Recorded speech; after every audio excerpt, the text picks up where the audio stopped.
আজকের গল্প মাতৃসুখ। যে মানুষটার সাথে আজ আমার বিয়ে হতে যাচ্ছে তাকে আমি অনেক ছোট থেকে চিনি। আমার দাদার বন্ধু দেবাশিস দাকে আমি মনে মনে অনেক চেয়েছি প্রেমিক হিসাবে, ভালোবাসার মানুষ হিসাবে, স্বামী হিসাবে, কিন্তু সেটা আমি একাই চেয়েছি।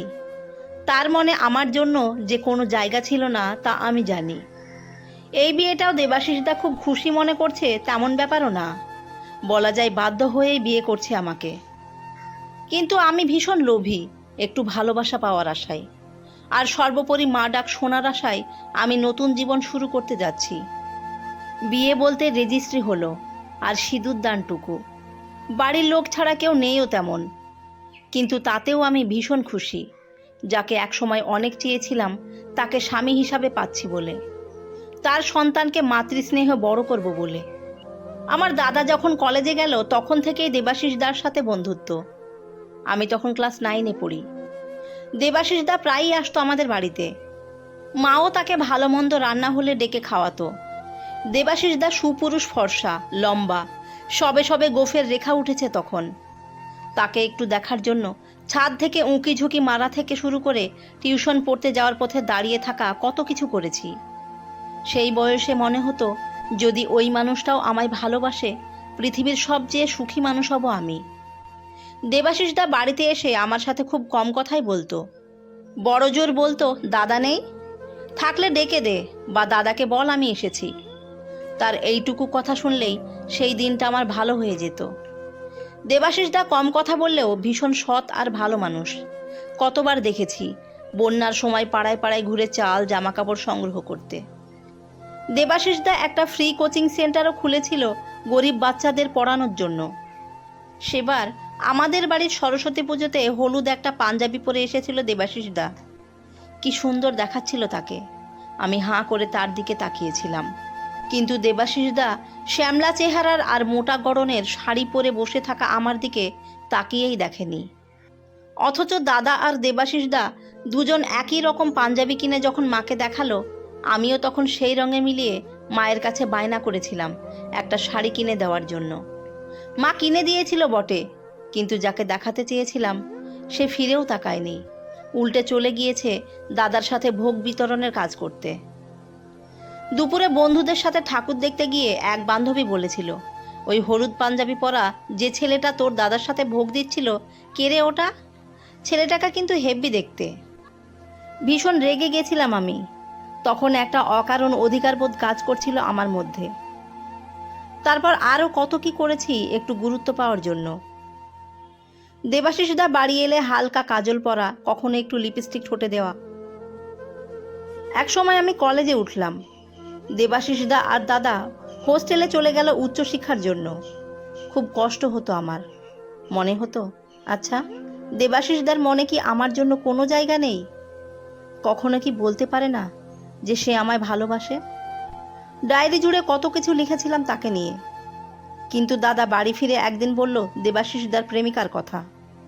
সে নাকি ভীষণ সুন্দরী, স্মার্ট, দাদাদের সাথেই পড়ে। মন ভেঙে গেল আমার, চোখের জলে বালিশ ভিজল, কিন্তু জানতে পারল না কেউ। আমার গ্র্যাজুয়েশন কমপ্লিট হওয়ার পর পাত্র দেখা শুরু হলো। দেবাশিস দা তখন ভালো কোম্পানির মোটা মাইনের চাকুরে, আর তার প্রিয় বন্ধু আমার দাদাও একই জায়গায় কর্মরত। একদিন দাদা বাড়িতে এসে বলল দেবাশিস দার প্রেমিকার বাড়ি থেকে নাকি মেনে নিয়েছে সম্পর্কটা, খুব শীঘ্রই বিয়ে হবে তাদের। অজান্তেই চোখ থেকে জল গড়িয়ে এলো আমার। প্রথমে ভেবেছিলাম যাব না বিয়েতে, তারপর মনে হলো দেবাশিস দার পছন্দ কেমন জানার জন্য হলেও যাব আমি। বিষণ্ণ মনে বিয়ে বাড়িতে গিয়ে দেখলাম দেবাশিস দা যত সুন্দর, ঠিক ততটাই সুন্দরী তার ভালোবাসার মানুষ। বিয়ের সাজে অপরূপা লাগছে তাকে। দেবাশিস দা নিজের স্ত্রীর সাথে আমার পরিচয় করিয়ে দিয়ে বলেছিল, এই হলো আকাশের বোন, খুব শান্ত আর ভালো মেয়ে। আমি সেই সময় আর কিছু বলতে পারিনি, একটা দীর্ঘশ্বাস ফেলা ছাড়া। আমাকে পাত্রপক্ষের পছন্দ হতে বেশ সময় লাগলো, ওই মোটা চেহারা আর গায়ের রঙের জন্য।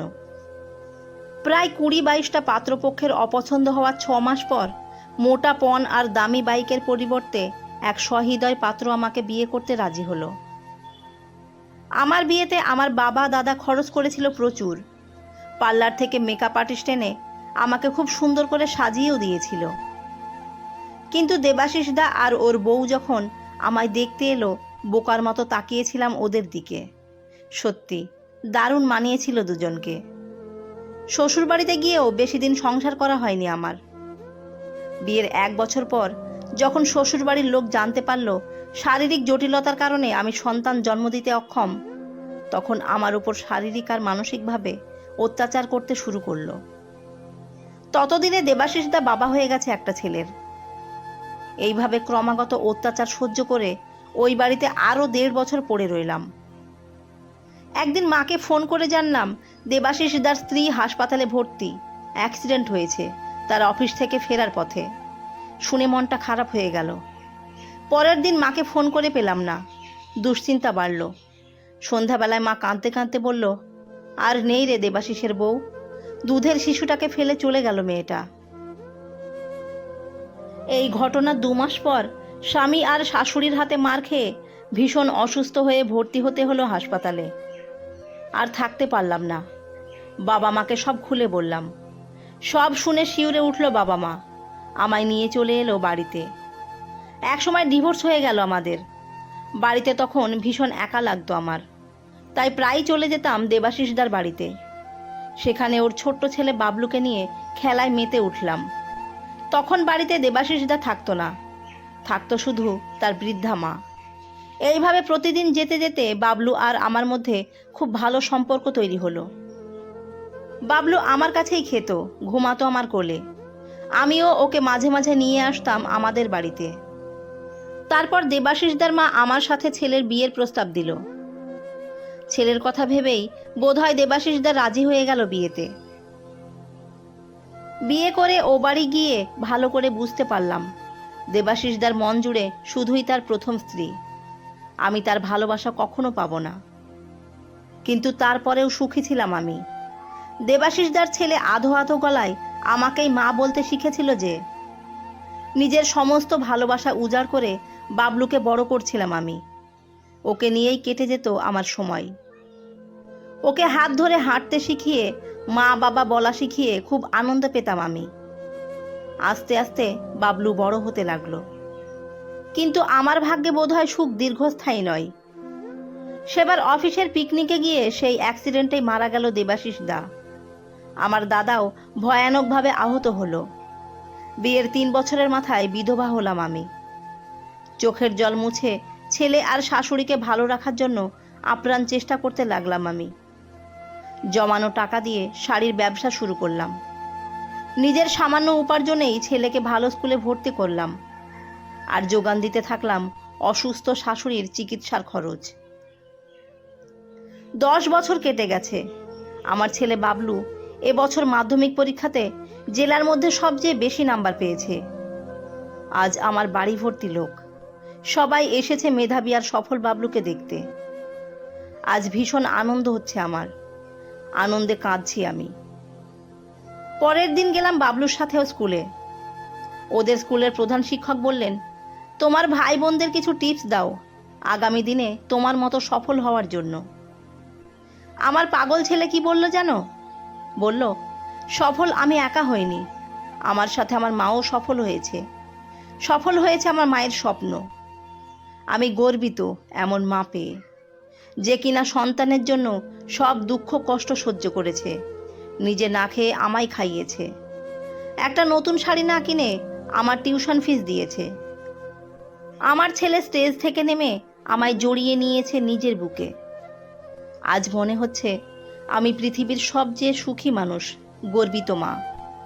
এটাকেই তো বলে মাতৃসুখ। আমার এই গল্পটি ভালো লেগে থাকলে সাবস্ক্রাইব করে পাশে থাকবেন। ধন্যবাদ সবাইকে।